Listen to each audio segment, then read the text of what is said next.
Hey guys, welcome back to more real estate property stories. In this video, a crazy neighbor bulldozed an entire tree grove just to expand his driveway. All of this happened on my private property. Let's dive right into the video. And the first one is titled Revenge on Boyfriend. When I was 20 to 23, I was in my first somewhat long-term relationship and my first relationship in which we lived together. It was a bit rocky, we both caused a lot of problems in the relationship, but we finally broke up when I found out that my boyfriend had been cheating on me regularly. He had also been lying about working an unpaid internship that would have transitioned to a job which allowed him to spend hours going out with other women and excused his lack of income. So I was partly supporting him financially along with his mom, who he was also lying to. Even though my relationship with him was never stable, his mom loved me and would often openly take my side when we were fighting. She had 4 sons and no daughters, and she told me that she considered me the daughter she never had. So when the cheating and lying was uncovered, it was not hard to get her to take my side. She was the person I went crying to, and I told her that this is the sort of thing you cry about to your own mom, and since I don't have a relationship with my own, I was glad she was there for me to talk to. She was of course furious with him for lying to us both, effectively scamming us out of our money and for cheating on me. Even when he complained to her about everything I had done wrong in the relationship, she refused to believe him because in her eyes I could do no wrong. She sat him in front of a computer and made him apply for jobs in front of her and then supervised his job search process the way one might supervise a child cooking for the first time. Once he found a job, she made him pay us both back for the money we spent supporting him while he was lying to us. After he had finished paying us back and moved out of her place, she spoke to him rarely and was very clear that she no longer trusted him. She even warned his next girlfriend that he was a cheater, and from what I've since heard she was right too, as he has apparently cheated on other girlfriends since. She and I remained close until she passed away 2 years ago. She was one of the maybe 3 people I've ever felt I could be truly vulnerable with, and she was the only person I told about a particularly difficult mental health situation I was going through, and honestly, I really did start to see her as a surrogate mom.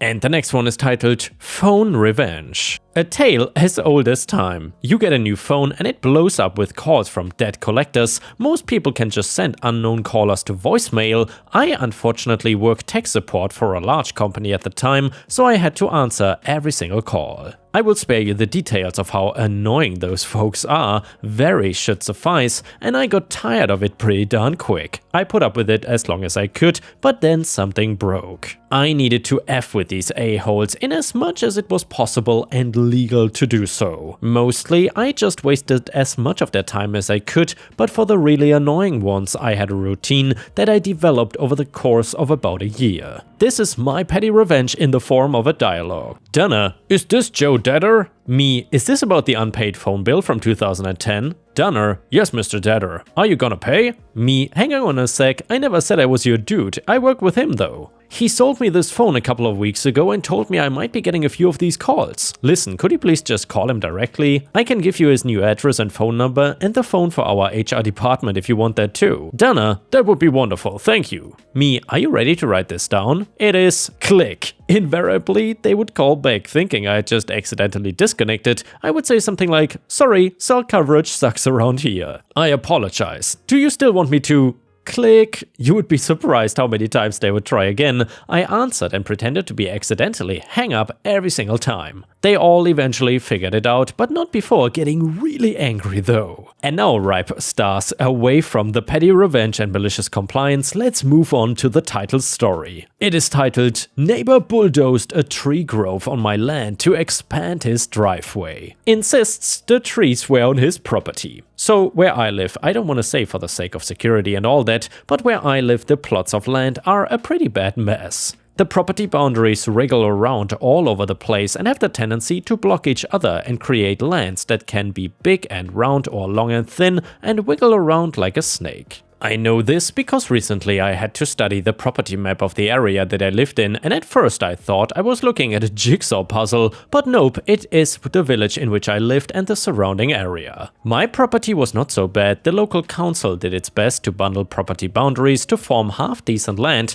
that could be utilized without getting in each other's way, but that did not mean that everything was uniform and problem-free. My land itself was nearly rectangular save for a 100-meter-long leg that encapsulated a small corpse of trees. This had the unfortunate side effect of sneaking in the way of my neighbor, forcing them to have their driveway wind a fair distance out of the way to reach the road. I had a pretty close relationship with my neighbor. He was an old boy, spent most of his life working at various embassies abroad until he retired, which is when I got to know him. He would always tell me some crazy stories about his time in Africa or India and how much he loved South Korea. I asked him why he did not retire in South Korea, and he simply said in the most British fashion possible that he is an Englishman. But honestly, this story is not about him, this is a story about the neighbors that came after him. 10 years later, the decent neighbor passes away from heart failure, and that is when the nightmare neighbors move in. After a short period of the house being empty, the new neighbors were proper nightmares. Thought that they were top of the charts when it came to celebrity famedom.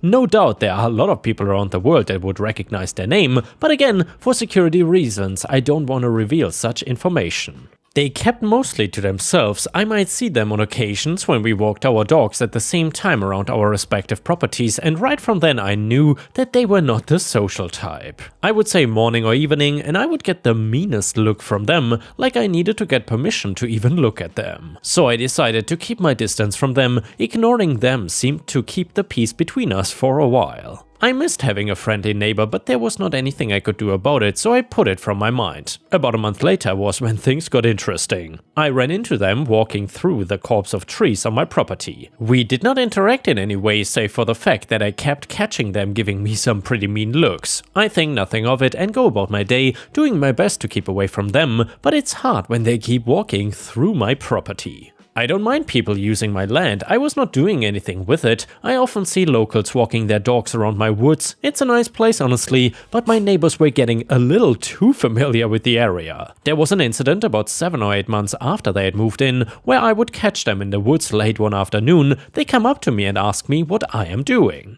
There's an awkward 5 minutes of him asking me about me coming down to the woods. Looking back at it now after going through all this, I can now see that he was basically asking me why I was traipsing across his property. I laugh about it now. To digress a little, my work takes me away from home for months at a time. I work as a consultant in the telecommunications industry. I mostly do festival stuff nowadays. Glastonbury, Burning Man, a boat gala in Perth for a friend. That year I went away to Canada for a little over 6 weeks. They were undergoing a massive upgrade to their telecommunications network across the country. It was a whole thing and took up a lot of my time as a consultant. I didn't get back home until quite late at night. So it was a while before I'd noticed what my neighbors had actually done. As always, I was out walking the dog and I didn't notice it at first because of the direction I approached my trees at. When I got closer, I did notice that there was a lot more light coming from between the trees. I stood at the tree line and gawked at the driveway where trees had once stood. I followed the new driveway up to the front door of my neighbor's house and banged on the door rather hard. They opened up like they were expecting the cops and were quite surprised to see me instead. I start demanding why he had torn down my trees and built their driveway across my land. To which he starts insisting that he has done no such thing and the property is actually his. We go at each other for about 20 minutes, each insisting that the land is their own, when he says that he will call the cops if I don't leave. To which I quickly come to my senses and then walk away. I spent the next 2 weeks on the phone to my lawyers, compiling a case against my neighbor, and in the meantime, we are resolute and staring each other down when we are out walking our dogs. Obviously, I steer clear of that dodgy leg of my land, wanting to avoid provoking him. My time will come in court. It does not actually even come as far as me having to go to court. My neighbor wrote a statement insisting that the property was his and that was about it. All we had to do was produce the documentation and it was a done deal. However, it took a while to get all the paperwork sorted and an arborist had to come out and inspect the damage to my trees. In the end, my neighbor had to pay a hefty fine for felling the trees. In England, the trees are so well protected that even just trimming the branches takes months of investigation. For what my neighbor had done, he had to pay £50,000 to get the cops reinvigorated. That is on top of what he had to pay to remove the driveway again and repair those damages as well. I did not feel it enough though, not meaning to be vindictive in any way. I sued him for trespassing on my property as well. The business with the driveway and the trees never covered all the times he was happily walking on my property and letting his dog poo wherever it wants without cleaning it up after. Suffice it to say, my neighbor ended up bankrupt for his tree-abusing shenanigans. Never mess with a man and his trees. Idiot. And yeah, ripe stars, I would absolutely sign that. After so many tree law stories, when will people understand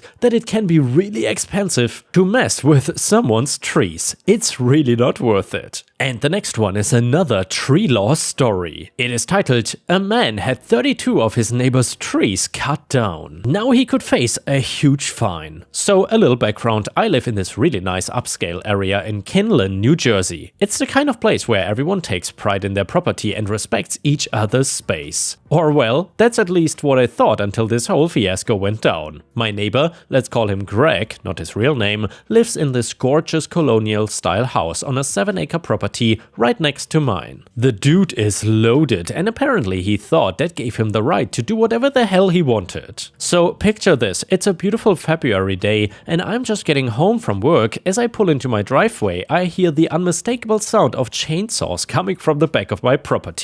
I'm like, what the hell is going on? I start walking towards the noise and that's when I see it. A bunch of guys in hard hats hacking away at my trees. I'm absolutely livid at this point. I march right up to them and demand to know what's going on here. One of the contractors has the audacity to tell me that they were hired by my neighbor Greg to clear the trees. I'm like, excuse me? Those are my trees on my property. Did anyone bother to ask for my permission or get the proper permits? But of course, the answer was a resounding no. I called the police immediately and filed a report. It turns out Greg had hired this shady tree service company from Newark to do his dirty work. The owner, some guy named Ronald, again not his real name, claimed that he negligently relied on Greg to get my permission and the necessary permits. Can you believe that BS? But here is where it gets even juicier. Apparently, Greg's whole motivation for this stunt was to get a better view of the New York City skyline from his house. I mean, who does that? Who looks at their neighbor's property and thinks, you know what?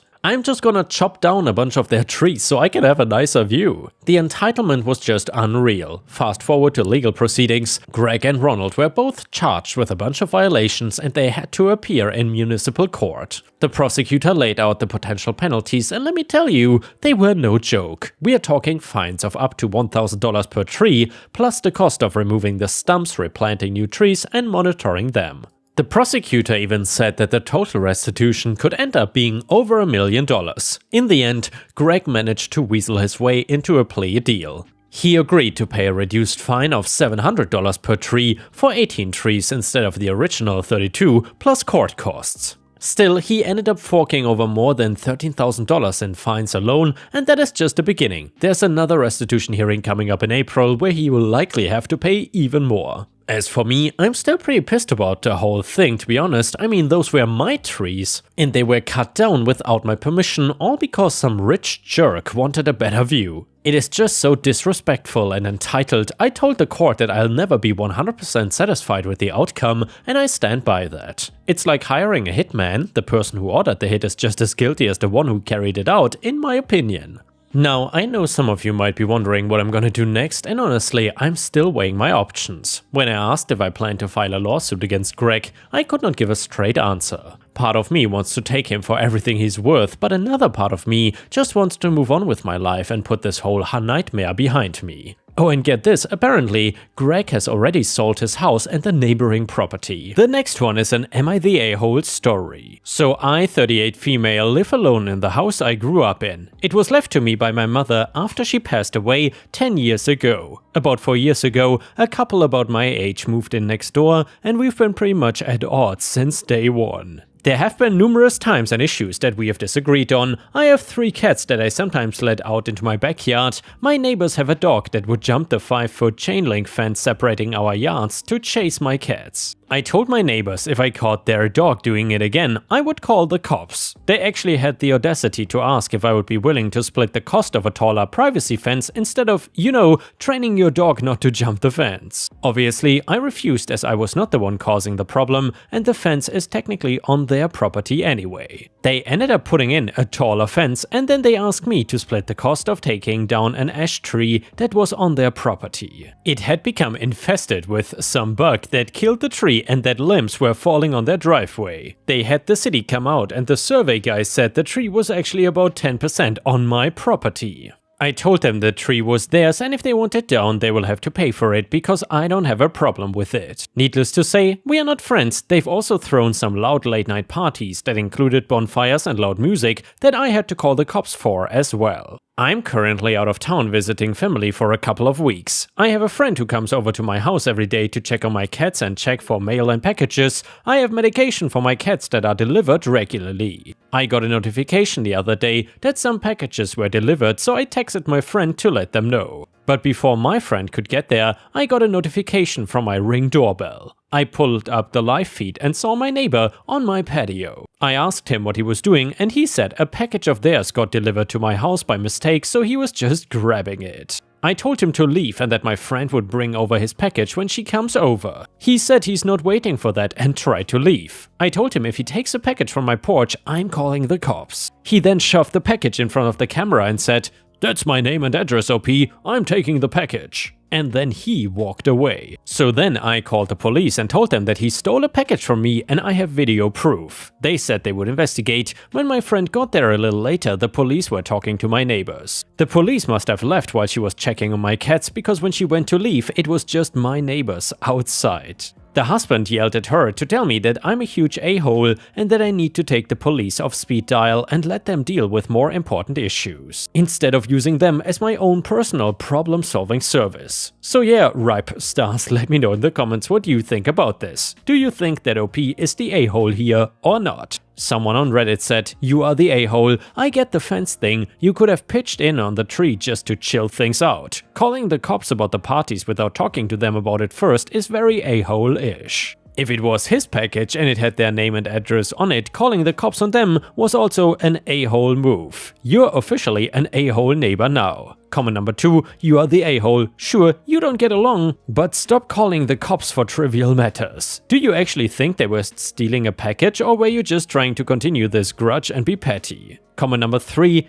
I really wanted to think that this was an everyone problem, a two-sided feud between neighbors that is slowly getting out of hand. But the more I read this, the more I think you are the a-hole, and any sympathy I have for you regarding your neighbor's activities is merely the result of the spin you have placed on events. I think you are that neighbor, to the point on this current event you know what things you have ordered. Even if you cannot read the name and address held up to your camera, you ought to be able to determine with 10 minutes effort whether that even could have been your package or not. And I bet it wasn't. I bet it was their misdelivered package and they didn't trust you to get it to them if they didn't take the initiative and reclaim it themselves, given the obvious animus you hold towards them. I don't think I blame them, and for the record, if that tree was 10% on your property, then in most US jurisdictions it's considered a boundary tree and the two property owners share joint responsibility. You should have offered your proportional 10% of the removal cost. The next one is titled Ex Revenge for Lying. So I was getting divorced in the early 90s, my ex was pissed that I was divorcing him, I owned the house prior to the marriage, so he moved out but he broke back in and tore up all kinds of things, tore up my jewelry, my clothes, he cut holes in all of them, etc. I couldn't prove it, but of course it was him. When we went to divorce court, he gave the judge a 2-page list of things that he supposedly brought through the house with him prior to marriage that I refused to return. My attorney showed me the list and it was stuff that he never owned in the first place. He totally wanted me thrown in jail for contempt of court. My alternative ways to pay like $2,000 and I was not about to do that. I'm opted for jail, but my friends kept telling me just to pay it.